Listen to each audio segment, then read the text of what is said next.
요한복음 20장 11절에서 18절까지 이 말씀으로 부활이 가져온 변화라는 제목으로 말씀을 보겠습니다. 고대 팔레스타인에서 사람이 죽으면 바로 그날 장사를 지냈습니다. 그리고 장사한 지 사흘이 지나면 그 무덤에 사람들이 다시 방문해서 향품도 더 채워넣고 또 무덤이 잘 보존되고 있는지 살펴보는 관습이 있었습니다. 왜 3일 만이야 이렇게 갔는지 학자들은 이제 3일쯤 되면 사람의 시신이 부패하기 시작하면서 원래는 영혼이 이렇게 사람이 죽은 다음에도 계속 그 주변에 머물러 있다가 3일쯤 돼서 몸이 이렇게 부패하기 시작하면 더 이상 자기가 머물고 있던 그런 육체라는 사실을 발견하지 못해서 떠났기 때문에 그래서 사람들이 3일 후에 이렇게 갔던 것이라고 설명을 합니다. 한국에도 사무제라는 것을 드리죠. 그래서 장례를 치른 지 3일 후에 가서 봉분이 잘 있는지 살펴보는 이런 관습과 아주 유사한 관습입니다. 그런데 이 팔레스타인은 이렇게 시신을 한번 장사를 지내고 나면요, 그것으로 끝이 아니라 1년 정도 그 무덤에 시신을 두어서 이제 뼈와 살이 다 이제 부패하고 나중에 뼈 조각만 남을 때까지 둡니다. 그리고 1년 후에 가서 다시 그 무덤을 열어서 그 뼈 조각을 한 군데다 모아요. 주로 항아리 같은 데다 다시 뼈 조각을 담아서 그런 이제 뼈 조각을 이제 가족의 무덤이라고 하는 작은 공간에 조상 대대로 내려온 그 뼈를 한가분에 이렇게 안치하는 관습이 있었습니다. 그래서 이 팔레스타인의 무덤은 한국의 무덤처럼 생각하시면 안 되고요. 임시적으로 이렇게 뼈를 보관하는 그런 공간입니다. 그래서 이렇게 동그랗게 생긴 그런 돌들로 무덤의 문을 막아두었다가 1년 후에 가서 다시 뼈를 수거하기 위해 이렇게 재활용을 할 수 있는 상황이었죠. 만약에 이 한국과 같은 그런 상황에서 예수님이 돌아가셨으면 이 무덤에서 부활하시는 게 사실 굉장히 곤란한 상황이었을 거예요. 땅속에다 이렇게 묻어버렸는데 어떻게 다시 부활을 하실 수 있겠어요? 근데 참 다행히 팔레스타인에는 이런 관습이 있었기 때문에 무덤에 이렇게 들어가셨다가 다시 그 돌을 열고 나오실 수 있었습니다. 예수님이 이렇게 장사 지낸 날이 금요일이었고요. 이 안식일인 토요일에는 이스라엘 사람들은 이제 움직이질 않았습니다. 1km 정도밖에 이렇게 움직일 수 있는 거리가 안 되었기 때문에 이 무덤이 있는 그곳까지 이렇게 갈 수가 없었던 것이죠. 그래서 이렇게 주일 새벽이 되자마자 여자들이 이 무덤에 가서 예수님이 잘 계신지 또 부족한 향품은 없는지 살펴보려고 갔던 것입니다. 근데 갔는데요, 이 무덤에 문이 열려 있었던 것이죠. 그래서 여자들이 너무 놀라서 다시 달려서 제자들에게 갔습니다. 그리고 제자들을 부르니까 그때 베드로와 요한이 그 예수님이 무덤이 있는 곳까지 한달음에 달려서 갔습니다. 이때 같이 제자들에게 가서 알렸던 이 막달라 마리아 또한 이제 그 제자들이 뒤를 따라서 와서 지금 홀로 이제 그 무덤에 서 있는 그런 장면입니다. 오늘 본문을 통해 부활은 어떤 변화를 가져오는가를 살펴보고자 하는데요. 첫 번째로 슬픔을 기쁨으로 바꿉니다. 11절 말씀입니다. 마리아는 무덤 밖에 서서 울고 있더니 울면서 구부려 무덤 안을 들여다보니. 지금 이렇게 빈 무덤에 제자들이 먼저 왔다가요, 이제 제자들은 떠나고 이제 이 막달라 마리아 혼자 지금 이 무덤 앞에 서 있는 장면입니다. 무덤이요, 약간 낮게 되어 있었나 봐요. 그런데 무서우니까요, 그 무덤 안으로는 지금 마리아는 들어가 보지 못하고요, 밖에서 울면서 무슨 일이 벌어졌구나, 우리 예수님의 시체를 누가 훔쳐갔구나, 큰일 났네 라고 하며 지금 엉엉 울며 그 안이 어떻게 되었나 지금 살펴보고 있는 상황입니다. 그런데 마리아가 왜 이렇게 울었던 것이죠? 왜 이렇게 슬픔에 잠긴 것이죠? 사실 예수님이 부활하셨으리라는 생각을 꿈에도 하지 못했기 때문입니다. 여러분, 그런데 예수님은요, 이렇게 십자가에 매달리시기 전에 여러 번 제자들에게 내가 고난을 당하고 다시 3일 만에 부활할 것이라고 말씀해 주셨어요. 누가복음 9장 22절 말씀해 보시면 이르시되 인자가 많은 고난을 받고 장로들과 대제사장들과 서기관들에게 버림받아 죽임을 당하고 제3일에 살아나야 하리라 하시고, 예수님이요, 예고를 안 하시고 그냥 살아나신 게 아닙니다. 제자들에게 내가 다시 3일 만에 살아날 거야. 근데 그날이 바로 3일째예요. 그런데 이 말씀을 들었어도요, 제자들은 아무도 이 예수님이 부활하실 것에 대한 믿음을 가질 수 없었습니다. 여러분, 이전에 그들은요, 죽은 자가 살아나는 기적을 본 적이 있습니다. 그런데 예수님이 이렇게 십자가에서 죽으신 다음엔요, 다시 말씀대로 살아나실 것을 믿지 못했던 것이죠. 여러분, 이렇게 부활에 대한 소망이 없으면요, 믿음이 없으면요, 사람은 슬픔에 사로잡히게 될 수밖에 없습니다. 여러분, 우리 인생 가운데도 똑같아요. 우리가 만약에 이 부활에 대한 그런 믿음과 소망을 잃어버리는 순간 우리 인생을 지배하게 되는 것은요, 바로 이런 허무감과 슬픔입니다. 왜냐하면 성도의 인생이 만약에 이런 부활이 없는 채로 이 땅을 살아가는 것이라면요, 우리는요, 너무나 비참한 인생을 살아가는 것이기 때문이죠. 그래서 성경이 무엇이라고 이야기합니까? 고린도전서 15장 19절입니다. 만일 그리스도 안에서 우리가 바라는 것이 다만 이 세상의 삶뿐이면 모든 사람 가운데 우리가 더욱 불쌍한 자이리라. 여러분, 우리가 만약에 이 땅의 것이 모든 것이고 그 다음에 그냥 끝나버리는 것이라고 하면요, 여기서 우리가 왜 이렇게 살아야죠? 왜 우리 것을 희생해야죠? 왜 우리 욕심을 내려놓아야죠? 왜 하나님 나라라고 하는 것을 위해 살아야죠? 이런 부활이 없다면요, 성도의 인생에서 그것처럼 비참하고 불행한 것이 없습니다. 여러분, 이 부활이요, 그러니까 이 땅에 있는 이 우리 삶 가운데 주어지는 모든 고난과 슬픔에 대한 이유를 제시하는 거예요. 왜죠? 지금 우리가 이렇게 고통을 당하고 눈물을 흘리지 몰라도요, 이것이 언젠가 끝나고 우리에게 영원히 슬픔이 없는 그날, 고통이 없는 그 시간이 우리에게 이제 찾아올 것을 우리가 믿을 수 있으니까요. 여러분, 만약에 이 세상의 삶이 끝이면요, 우리가 사랑하는 자들을 떠나보낼 때 우리는 그 슬픔이 우리를 파괴하고 무너뜨릴 것입니다. 그런데요, 우리에겐 부활에 대한 소망이 있기 때문에 우리가 사랑하는 자를 먼저 떠나보내도요, 우리가 언젠가 다시 그 사람을 만나게 될 것에 대한 소망을 가지고 그 슬픔을 이겨낼 수 있는 거예요. 여러분, 그리고 우리에게 부활에 대한 소망이 있기 때문에 이 땅의 삶을 집착하지 않고 살 수 있는 것입니다. 여러분, 이 세상이 끝이라고 하면요, 여기서 내가 누릴 수 있는 모든 것을 어떠한 수단과 방법을 동원해서라도 끝까지 다 누려야 돼요. 왜? 이유는 없으니까요.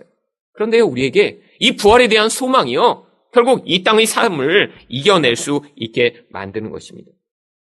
그래서 고린도전서 15장 17절부터 18절은 무엇이라고 이야기합니까? 그리스도께서 다시 살아나신 일이 없으면 너희 믿음도 헛되고 너희가 여전히 죄 가운데 있을 것이요 또한 그리스도 안에서 잠자는 자도 망하였으리니. 근데 그렇지 않다라는 것입니다. 예수님이 부활하셨기 때문에요, 우리에게는 소망이 있고 미리 이렇게 그리스도 안에서 죽은 자들도 그들에게도 소망이 있지만 우리 또한 그들을 함께 만날 그런 소망으로 이 땅의 모든 슬픔과 고통을 이겨낼 수 있다라고 하는 것이죠. 그런데요, 오늘 막달라 마리아는요, 지금 깊은 슬픔 가운데 사로잡혔습니다. 왜죠? 바로 이 부활에 대한 모든 믿음과 소망을 그냥 지금 갖지 못하는 상태예요. 그런데 지금 이 막달라 마리아에게 이런 믿음과 소망은 없었지만 한 가지 남아있던 것이 있었습니다. 무엇이 남아있었나요? 예수님에 대한 사랑입니다. 여러분, 믿음도 잃어버렸어요. 그리고 소망도 잃어버렸어요. 그래서 슬픔이 그녀를 지배하기 시작했습니다. 그런데 이 막달라 마리아는요, 지금 예수님에 대한 사랑으로, 예수님이 지금 죽으셨지만 그 죽으신 예수님에 대한 사랑 때문에 지금 몇 번씩 이 무덤에 와서 그냥 예수님을 찾고 있는 거예요. 여러분, 그렇게 사랑이 끈이 돼서 이 막달라 마리아는 부활하신 예수님을 처음으로 만나는 여인이 됩니다. 그런데 왜 이 막달라 마리아는요, 다른 제자들보다 예수님을 더 이렇게 사랑한 것일까요? 아니, 예수님이 3년이나 데리고 있으셨던 그런 제자들도 이렇게 예수님이 죽으시는 그런 장면을 보지 못하고 다 도망가 버렸어요. 근데 이 막달라 마리아는요, 십자가 앞에 계속 머물러 있었습니다.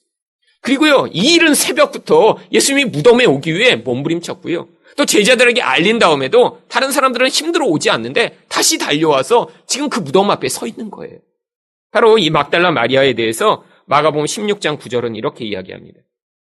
예수께서 안식 후 첫날 이른 아침에 살아나신 후 전에 7 귀신을 쫓아내어 주신 막달라 마리아에게 먼저 보이시니. 이 막달라 마리아가요, 원래는 정상적인 삶을 살던 여인이 아니라고 성경이 이야기합니다. 이 여인을 성경이 뭐라고 이야기하죠? 7 귀신에 들렸던 여자라고 이야기합니다. 여러분, 이 귀신이라는 존재가 물론 이렇게 개수로 어떤 사람에게 7개가 들어가기도 하고 10개가 들어가기도 하고 이런 상황은 아닙니다. 여기서 이 7은요, 얼마나 그녀가 이 완벽한 귀신의 능력에 사로잡힌 삶을 살았는지를 보여주는 숫자예요. 여러분, 사람에게 더 많은 귀신이 들어가면 더 강력한 게 아니라 그 인생 자체가요, 완벽하게 귀신에 사로잡혀 얼마나 큰 고통과 아픔 가운데 살아가고 있는지를 이 7 귀신에 사로잡혔다라는 단어로 표현하고 있는 것입니다. 여러분, 막달라 마리아는 예수님을 만나기 전까지요, 그 귀신이 통제하는 삶을 살았을 거예요. 인생 가운데 매일처럼 죽고 싶었을 거고요. 매일처럼 고통에 시달렸을 거고요. 매일처럼 정말 이 세상이 지옥과 같은 삶을 살고 있었겠죠. 그런데요, 우연히 예수님을 만난 거예요. 자기 인생에서 그 귀신의 사로잡힘으로 도대체 벗어날 수 없는 그 고통과 그 슬픔으로부터 우리 예수님을 만나자 예수님이 그 귀신으로부터 자유케 하셨던 것입니다. 여러분, 예수님에 대한 사랑이요, 바로 그녀의 고통의 깊이만큼 커졌던 것입니다. 왜? 이전에 너무너무 고통스러웠는데 예수님이 그 고통으로부터 그녀를 구원해 주셨기 때문에 그 예수님을 통해서만 자신이 자유를 얻을 수 있고 생명을 얻을 수 있다는 사실을 믿었기 때문이죠. 여러분, 우리 인생에서도 여러분 가운데 예수님을 누구보다 더 사랑하는 마음이 있으신 분들은요, 바로 여러분 인생 가운데 여러분이 경험했던 많은 고통과 많은 눈물 가운데 다른 것으로 해결받을 수 없었는데 우리 예수님을 깊이 만나며 그 예수님이 베푸셨던 은혜와 구원으로 말미암아 그 고통에서 자유를 경험한 경험이 있으신 분들은요, 예수님을 생각할 때마다 그런 은혜를 경험하고 예수님에 대한 더 큰 사랑이 여러분 마음 가운데 있는 경우가 많이 있습니다.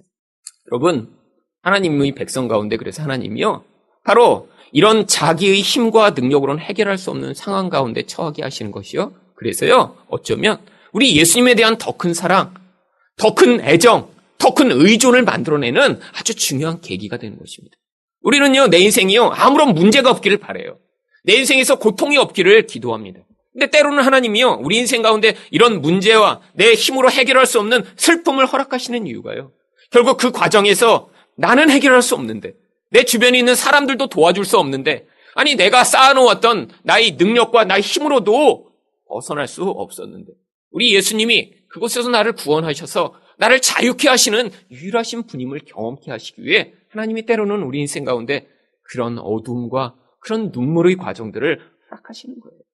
여러분, 저희 인생에도 많은 어려움들이 있었습니다. 그런데요, 돌아보면요, 그 어려움이 저를 죽게 만들거나 그 어려움이요, 제 인생을 망가뜨리지는 않았어요. 그런데 그 어려움 가운데 무엇을 경험한 줄 아세요? 나는 불가능한데 우리 하나님이 나를 지켜보고 계시구나. 그리고 우리 하나님이 나를 구원해 주시는 하나님이시구나를 경험하게 되면서, 물론 지금 제가 하나님을 생각할 때 막 감정이 막 북받쳐 올라서 예수님 그러면 막 눈물이 뚝뚝 떨어지고, 지금은 안 그럽니다. 옛날에 그랬던 때가 있죠. 그런데요, 제가 하나님을 향한 그런 감정적 사랑의 차원이 아니라 이제는 하나님을 향한 기본적 신뢰와 믿음과 사랑의 관계가 옛날과 비교할 수 없이 깊어졌음을 알게 된 것입니다. 여러분, 이 마리아는 바로 모든 하나님의 백성을 대표하는 여자예요. 여러분, 이 마리아라고 하는 이름이 구약의 미리암이라고 하는 것을 헬라어로 바꾼 이름입니다. 구약이 바로 모세의 누나였던 미리암. 근데 이 미리암이라고 하는 단어는요, 원래 히브리어 마라라고 하는 단어에서 온 그런 이름이에요. 여러분, 구약에 마라라고 하는 히브리어가 히브리어 자체로 몇 번 사용됩니다. 언제 사용되죠? 마라의 샘물. 나오미가 또 자기 남편과 2 자식을 잃어버린 다음에 사람들이 나오미가 돌아왔다라고 하니까 나를 더 이상 나오미, 기쁨이라고 부르지 마. 나는 마라야 라고 자기 이름을 새로 바꾸라고 이야기합니다. 이 마라가요, 바로 씀이라는 뜻이에요. 씀. 인생 가운데 이런 고통이 가져오는 그 결과가 바로 이 씀입니다. 죄가 가져오는 결과가 이 씀이에요. 여러분, 마리아가 바로 그런 이름의 뜻이에요.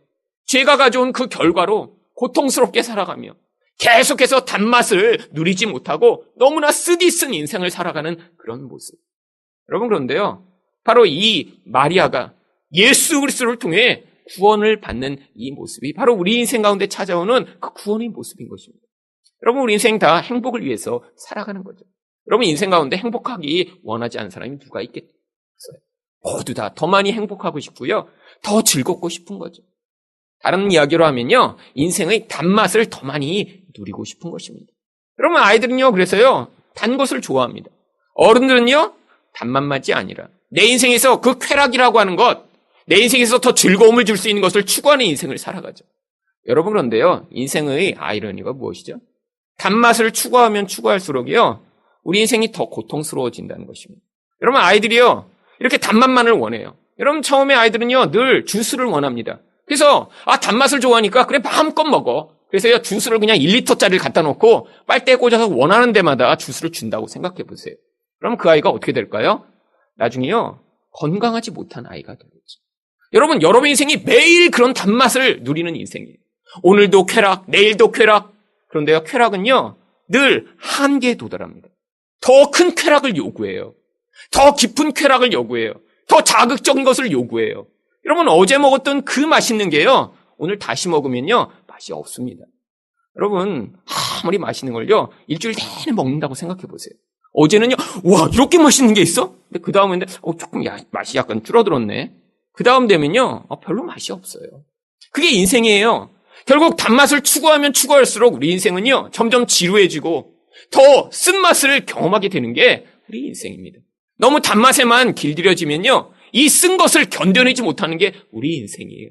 우리 인생이요, 이렇게 쓰디뜬 그런 것들이 가득한 것이 우리 인생인데, 거기서 참으로 진정 우리를 만족해하고 우리를 진짜 단 그런 영적인 생명으로 주실 수 있는 분은 우리 예수님 한 분밖에 없으신 것입니다. 결국 우리 인생의 이 슬픔을 기쁨으로 바꾸시는 것은요, 바로 이런 부활하신 예수님이세요. 두 번째로 부활은 어떤 변화를 가져오나요? 영적인 눈을 뜨게 만듭니다. 12절과 13절을 읽겠습니다. 흰옷 입은 두 천사가 예수의 시체에 뉘었던 곳에 하나는 머리편에 하나는 발편에 앉았다. 천사들이 이르되 여자여 어찌하여 우느냐? 이르되 사람들이 내 주님을 옮겨다가 어디 두었는지 내가 알지 못함이니이다. 여러분, 이렇게 천사를 만나는 이런 놀라운 경험. 지금 막달라 마리아는요, 예수님의 무덤에서 천사를 만난 거예요. 여러분, 여기서 지금 천사 만나본 분 계세요? 나 이전에 어디 산에 기도하러 갔는데 이렇게 천사 두 분이 계시더니 이렇게 좀 대화하고 왔다고. 그럼 헛것을 볼 가능성이 높습니다. 네. 여러분, 평생토록 저도 천사를 만나길 꿈꿨어요. 특히 20대 때는요, 얼마나 열망이 강렬했는데요. 근데 천사는 한 번도 못 만나고 귀신만 많이 봤습니다. 여러분, 천사 만나기 쉽지 않아요. 여러분, 인생 가운데 이렇게 천사를 한 번 만나면 정말 얼마나 놀라운 일일까요? 여러분, 근데요, 천사가 지금 앞에 나와 있는데 보고도 누군지 모르는 거예요. 여러분, 그 얼마나 놀라운 장면이에요. 만약에 천사를 만나길 꿈꾸던 사람이면 야, 천사다. 여러분, 그리고 천사는요, 몰라볼 수가 없습니다. 그들에게는 놀라운 영광이 있어요. 힘이 있어요. 그래서요, 이 천사가 예수님이 무덤에 나타났을 때요, 이 군병들은요, 다 벌벌 떨다가 다 도망가 버렸어요. 여러분, 그런데요, 지금 이 마리아는 영적인 눈이 가려 있는 거예요. 여러분, 그래서 천사가 나타났는데도요, 그가 누군지를 모르는 거예요. 슬픔이 그의 마음을 가렸습니다. 부활에 대한 그런 소망이 없으니까요, 거기에 예수님이 이렇게 부활하셨고 천사들이 나타났으리라는 그런 생각을 하지를 못했던 것이죠.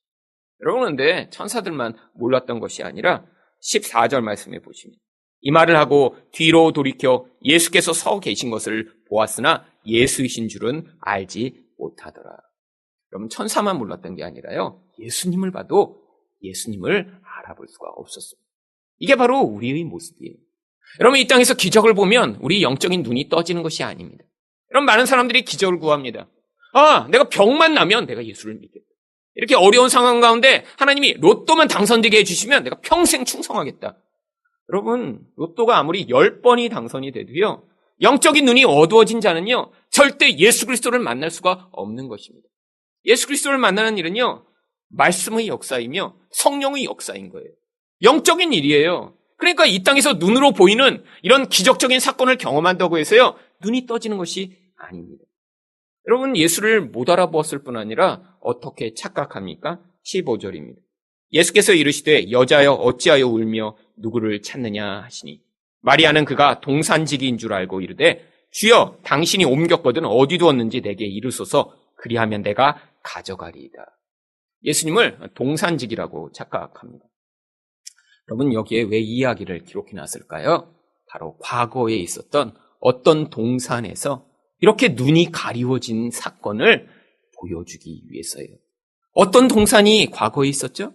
바로 에덴 동산이었어요. 거기서 무슨 일이 벌어졌죠? 바로 아담의 눈이요, 가리워진 사건이 있었던 것입니다. 창세기 3장 5절이에요. 너희가 그것을 먹는 날에는 너희 눈이 밝아져 하나님과 같이 되어 선악을 알 줄 하나님이 아심이니라.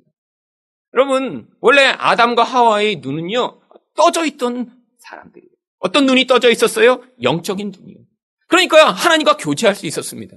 영적 세계를 볼 수가 있었어요. 그 영적 세계의 영향력을 받고 살 수 있었어요.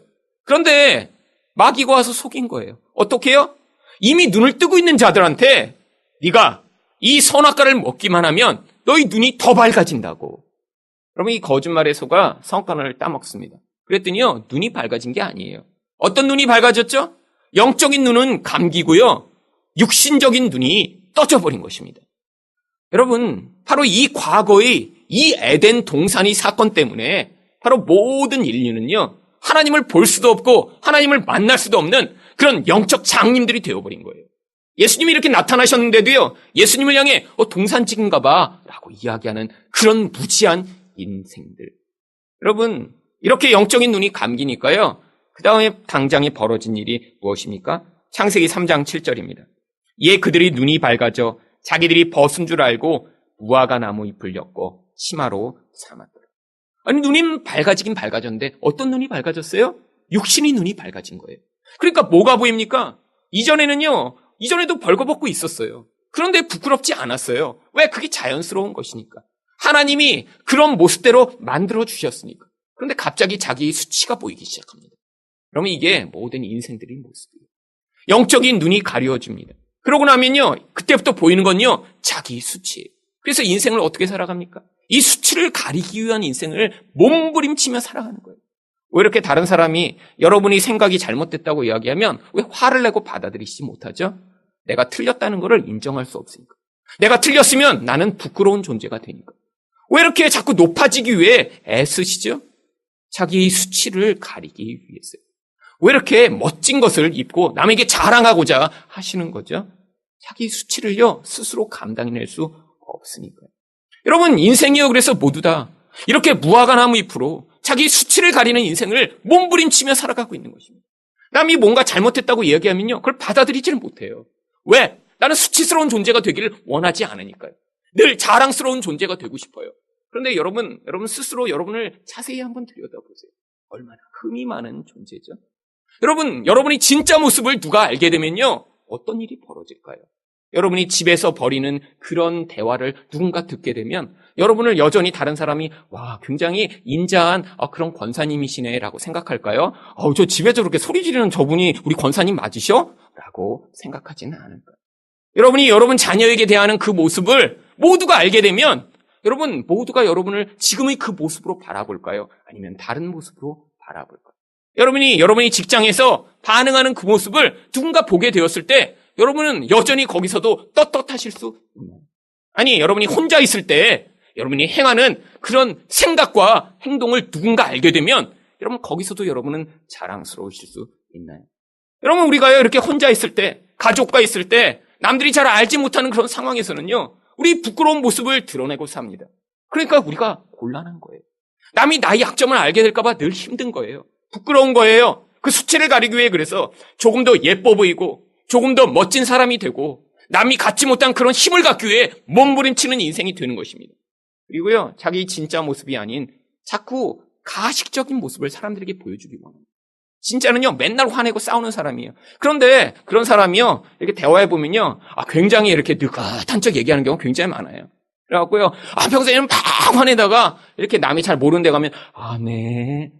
그러면 이 거짓말하는 모습. 여러분, 그게 우리 인생이잖아요.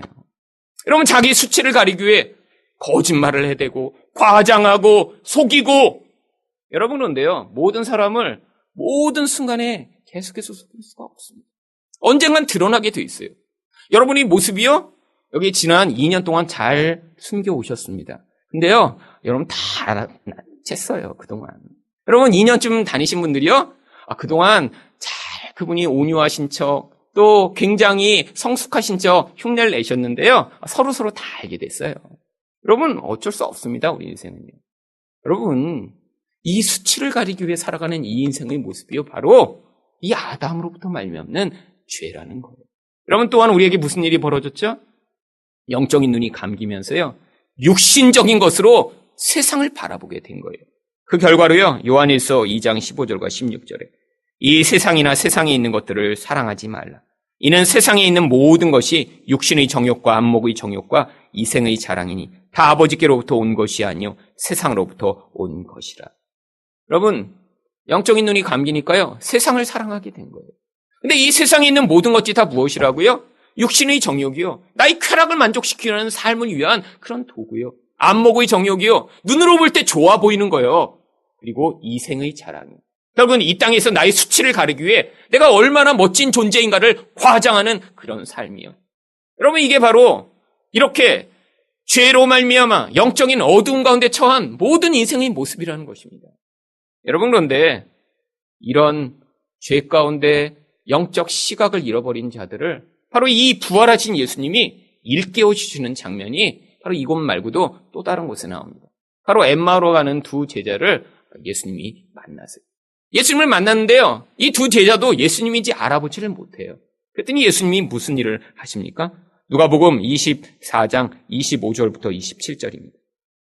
이르시되 미련하고 선지자들이 말한 모든 것을 마음에 더디 믿는 자들이요, 그리스도가 이런 고난을 받고 자기 영광에 들어가야 할 것이 아니냐 하시고, 이에 모세와 모든 선지자의 글로 시작하여 모든 성경에 쓴 바 자기에 관한 것을 자세히 설명하시니라. 바로 예수님이요, 바로 자기의 그 고난과 십자가로 말미암는 죽음과 그리고 그 영광의 과정을요, 구약성경 전체를 통해 보여주시니까 그제서야 그의 제자들이 이제 예수님을 받아들일 준비가 된 거예요. 여러분, 그래서 제가 창세기를 설교하면서도 바로 이 구원의 이야기, 예수 그리스도의 이야기를 전하기 위해 애쓰는 것입니다. 왜? 이렇게 성경 전체를 통해 우리 죄성, 그래서 예수 그리스도가 필요한 이유, 그리고 그 예수가 어떤 분이신가를 우리가 계속해서 배우지 못하면요, 우리의 영적 시야가요, 끊임없이 나의 욕망과 나의 이익과 나의 쾌락을 위한 그런 욕구를 가지고 성경을 바라봐서요, 거기서 예수를 발견하지 못하는 거예요. 여러분, 예수가 그래서 오셔서 어떤 일을 하시죠? 그 어두워진 자들을 향해 구약 전체를 가지고 자기를 설명해 주신 거예요. 그런데 이 말씀을 들은 제자들에게 무슨 변화가 나타납니까? 바로 누가복음 25장 30절에서 31절입니다.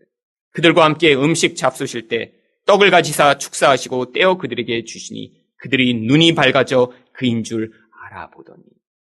여러분, 에덴 동산에서 눈이 밝아진다는 유혹에 넘어가 오히려 눈이 어두워졌던 그런 인류 가운데 다시 이제 예수님이 이 부활의 능력으로 말미암아 그들의 눈을 띄우시는 사건이 벌어진 거예요. 그런데 이들이 어떻게 눈이 떠졌죠? 먼저 말씀으로 그들의 마음이 준비된 거예요. 그 다음에 예수님이 그들을 위해 축복 기도를 해주십니다. 기도할 때 성령이 역사하신 거죠. 여러분, 기적으로 그들이 눈이 떠진 게 아니에요. 여러분, 이렇게 굳어져 버린 마음, 예수님을 만날 수 없는 그 영혼의 어두움이요, 말씀을 통해, 성령의 역사하심을 통해 거기에서 눈이 열리게 된 것입니다. 여러분, 지금도 마찬가지예요. 성경을 읽으면 그 안에서 예수 그리스도를 발견해 나의 이 죄성과 나의 이 불가능함과 인생 가운데 끊임없이 만족과 쾌락을 추구하는 이 모든 우리의 그 본질을 벗어나는 그 놀라운 은혜를 말씀을 통해 경험하고 그 안에서 우리가 하나님의 은혜 가운데 나아가지 못하면요, 결국 우리 인생 가운데 우리는 끊임없이 눈에 보이는 것만 추구하고요, 거기서 예수를 발견하지 못하게 되는 경우가 많이 있습니다. 오늘 마리아도 어떻게 예수를 예수님으로 알게 되나요? 16절 말씀입니다. 예수께서 마리아야 하시거늘 마리아가 돌이켜 히브리 말로 라오니 하니 이는 선생님이라 말이라. 여러분, 마리아는요, 예수님의 음성을 듣고 예수님인 줄 알아보게 됩니다. 물론 이 제자들과 같은 그런 상세한 과정을 기록하고 있지 않지만요, 바로 이렇게 우리가 말씀을 통해 우리 예수님에 대한 마음이 열리고 성령이 역사하시고 그 과정 가운데 이런 예수님의 음성을 들을 때 우리 이 닫혀져 버린 눈이 열려서요, 이 땅에 집착하지 않아도 살게 되고요, 그리고 예수를 바라보며 살 수 있는 그런 하나님의 사람으로 세상을 살아갈 수 있게 되는 것입니다. 마지막으로 부활은 어떤 변화를 가져오나요? 새로운 관계를 맺게 합니다. 17절 상반절 말씀입니다. 근데 갑자기 예수님이 뭐라고 얘기하시죠? 예수께서 이르시되 나를 붙들지 말라.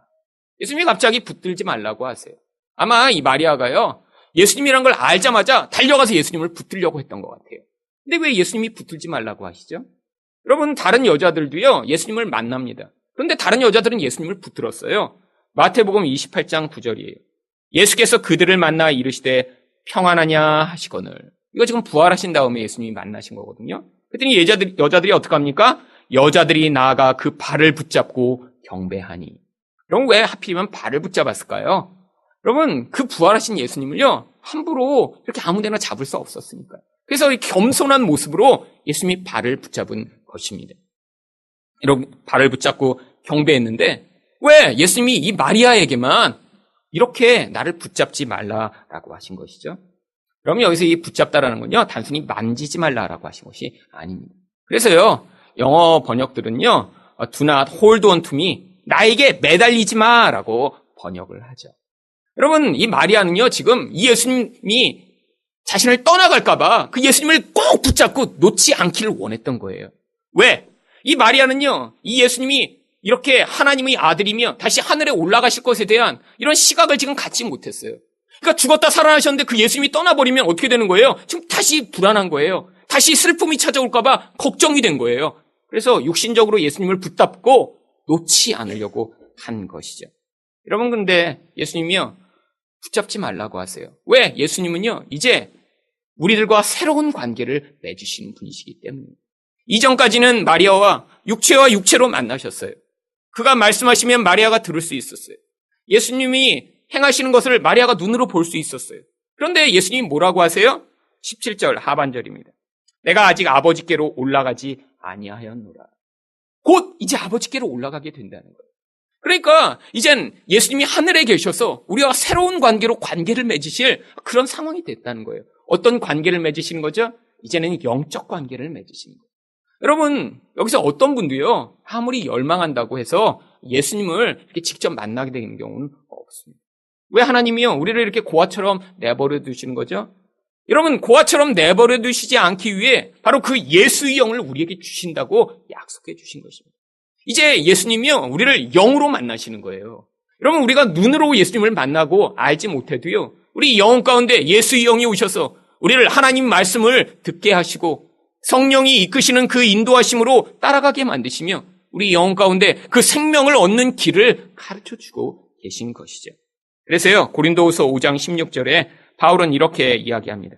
그러므로 우리가 이제부터는 어떤 사람도 육신을 따라 알지 아니하노라. 비록 우리가 그리스도도 육신을 따라 알았으나 이제부터는 그같이 알지 아니하노라. 여러분, 바울뿐 아니라 많은 제자들이요, 예수님을 육신으로 이전에 다 알던 사람들입니다. 여러분, 예수님의 제자들뿐 아니라 예수님의 형제들이요, 그들은 예수님과 어려서부터 같이 밥 먹고 같이 지냈어요. 그런데 그 예수님의 형제들이요, 나중에 예수님의 제자가 됩니다. 그래서요, 야고보, 유다와 같은 예수님의 동생들이요, 바로 이 초대교회를 섬기는 그런 사람들이 되죠. 바로 이들이요, 예수님을 이전엔 육체로 알았다가요, 이제 이 부활하신 예수님을 만나고 나서요, 그들이 예수님과 새로운 관계를 맺게 된 거예요. 또한 여러분, 예수님과만 새로운 관계를 맺게 된 것이 아니에요. 이 부활이요, 우리에게 새로운 하나님과의 관계를 만들기 시작했어요. 그래서 예수님이 뭐라고 얘기하십니까? 17절 하반절입니다. 너는 내 형제들에게 가서 이르되 내가 내 아버지 곧 너희 아버지 내 하나님 곧 너희 하나님께로 올라간다 하라 하시니. 여기서요, 하나님을요, 내 하나님이라고 먼저 얘기하십니다. 그런데 내 하나님이라고 부르고 끝나는 게 아니라 뭐라고 하세요? 너희 하나님이라고 부르세요. 또한요, 내 아버지라고 부르시는 게 아니라 너희 아버지도 된대요. 무슨 얘기예요? 지금 하나님이요, 이제 하나님의 백성들과 이런 부자관계가 새롭게 형성되었음을 이야기하는 거예요. 어떻게 이런 일이 벌어지죠? 예수님이 먼저 하나님의 그런 관계를 회복하심으로 말미암아 우리가 예수 안에서 하나님과 이제 새로운 관계를 맺는 그런 자리로 부르신 거예요. 그래서 로마서 8장 15절은 무엇이라고 이야기합니까? 너희는 다시 무서워하는 종의 영을 받지 아니하고 양자의 영을 받았으므로 우리가 아빠, 아버지라고 부르짖느니라. 여러분, 여기 나와 있는 이 아빠라고 하는 단어는요, 이스라엘의 유대인들이 어려서 그 아빠를 부르는 바로 그 표현이에요. 여러분, 지금 한 50쯤 된 머리가 이제 허연 분이 한 80쯤 된 아버지한테 아빠라고 잘 부르시진 않죠. 왜요? 이 아빠라는 게 친밀한 관계에서만 주로 사용하니까요. 그런데 이 예수님이 뭐라고 가르쳐 주세요? 이제 그 하나님이요, 우리 아빠라는 거예요. 예전에는요, 그 하나님은 위험이 가득한 분이었어요. 죄를 지으면 심판하시는 분이에요. 그래서 거룩하지 않으니까는 그 하나님께 나아갈 수가 없었어요. 그런데 이제 그 죄 문제가 해결된 것입니다. 그 죄에 대한 대가가 해결됐기, 치러졌기 때문에 이제는 우리가 하나님을 두려워할 필요가 없는 거예요. 그 하나님이 우리와 아빠와 아들의 관계로 관계를 맺으시게 된 것입니다. 그런데요, 여기서 끝난 게 아니에요. 마리아한테 뭐라고 아까 얘기하셨죠? 너는 내 형제들에게 가서 이야기하라. 라고 이야기했어요. 내 형제가 누구예요? 예수님과 육체적으로 관계를 맺는 그 형제들을 이야기하는 것인가요? 아니에요. 이제 이렇게 예수 그리스도 안에서 모든 예수 안에 있는 자들이 다 예수의 형제와 예수의 자매가 된 거예요. 여러분, 그래서 마리아가 18절에 제자들에게 가서 이렇게 이야기합니다. 막달라 마리아가 가서 제자들에게 내가 주를 보았다 하고 또 주께서 자기에게 이렇게 말씀하셨다 이르니라. 결국 이제 우리에게도 새로운 관계가 시작이 된 거죠. 어떤 관계요? 그리스도 안에서 모두가 바로 하나님의 이런 아들이며 딸이 되면서 우리 모두가 이제 새로운 형제자매의 관계를 맺게 된 것입니다. 그래서 예수님이요, 마가복음 10장 29절에서 30절에 이렇게 말씀해 주세요. 예수께서 이르시되 내가 진실로 너희에게 이르노니 나와 복음을 위하여 집이나 형제나 자매나 어머니나 아버지나 자식이나 전토를 벌인 자는 현세에 있어 집과 형제와 자매와 어머니와 자식과 전토를 100배나 받되. 그러면 이 말씀을요, 많은 사람들이 오해합니다. 이렇게 하나님께 헌금하면 하나님이 100배로 갚아주신다고 이렇게 사기 쳐먹은 사람들이 여태까지 굉장히 많거든요. 그런데요, 여기서 그렇게 가르치려면 이게 정확히 봐야 돼요. 물론 100배로 받고 싶은 것도 있으시죠? 집이나 전토 같은 건 100배로 받으시면 굉장히 좋죠. 근데 어머니를 100배로 받으시면 어떻게 할 거예요? 그리고 아버지도 100명이 생기고 자식도 100배가 생겨요. 여러분, 사실은 이거는요, 축복이 아니라 어쩌면 심각한 상황이 벌어질 수 있습니다. 지금 애 둘 가지고도 맨날 힘드신 분들 많죠? 셋이 생겼으면 인생 가운데 정말 종말이 온 것처럼 이렇게 걱정되기도 하잖아요. 근데 100명이 생긴다고 생각해 보세요. 여러분, 이게요, 그런 육신적으로 우리에게 100배 보상해 준다는 이야기가 아님을 알 수 있습니다. 이렇게 하나님 나라를 위해 나의 인생의 이 눈에 보이는 것들을 하나님 나라를 위해 희생했더니 하나님은 어떻게 해주신다고요? 그런 자들에게 바로 어머니가 100명 생기는 이런 새로운 가족을 우리에게 주신 거예요. 여기 계신 여러분들, 저보다 나이 많으신 분들이 하니까 다 어머니예요. 그래서 제 어머니 안 계시지만 여러분들이 어머니입니다. 여러분, 제 아버지 한 분만 육신적으로는 계시죠. 그런데요, 이제는 우리가 영적으로 새로운 가족이 됐다는 거예요. 여기서 나이 비슷한 사람은요, 형제 자매인 거예요. 여러분, 저랑 나이 비슷하면 형이라도 불러도 돼요. 그러니까 네. 때 가려서 잘하세요. 여러분, 우리 인생 가운데 이제는 그러니까요, 우리가 외롭지 않아도 되죠. 여러분, 인생의 고통이 뭐죠? 외로움이잖아요. 나 혼자 사는 것 같은 거 아니에요. 아무도 나를 도와줄 수 없는 것 같은 그런 인생이 원래 우리들이잖아요. 그런데요, 하나님 안에서 이제 우리가 새로운 가족들이 된 거예요. 그러니까 이 안에서 우리가 무엇을 해야 하죠? 가족과 같은 사랑하는 공동체를 이루어 나가는 것이요, 바로 하나님이 우리에게 주신 사명이며 축복인 것입니다. 여러분, 예수님의 부활로 이 모든 것들이 시작된 거예요. 여러분, 예수님 부활하시지 않았으면요, 우리는요, 여전히 이 땅의 인생이 끝이고요, 죽음이 찾아오면 내 사랑하는 자를 잃어버리고 혹시 나에게 그 죽음이 찾아오면 우리 인생은 끝일 거예요. 여러분, 그런 슬픔과 허무함이 어디 있겠어요? 여러분, 부활이 없었더라면요, 우리는 여전히 이 세상 것만을 바라보고 살았을 거예요. 더 이상 하나님 나라를 기대할 수도 없고요, 이후에 하나님이 주실 그 놀라운 생명과 은혜는 전혀 관심이 없는 채로 나의 쾌락을 위해 살고 나의 수치를 위해 가리기 위해서만 살아가는 그런 비참한 인생으로 살았을 것이고, 여러분, 우리가 이렇게 부활을 경험하지 못했다면요, 우리는 이런 예수님과 하나님과 새로운 관계를 맺지 못하고 이웃과도 늘 경쟁하며 싸우며 다툼하는 그런 인생을 살았을 텐데, 이 부활이요, 우리에게 이런 새로운 놀라운 복과 은혜를 베풀어 주신 것입니다. 이 부활의 능력을 1년 내내 경험하시는 여러분이 되시기를 예수 그리스도 이름으로 축원드립니다.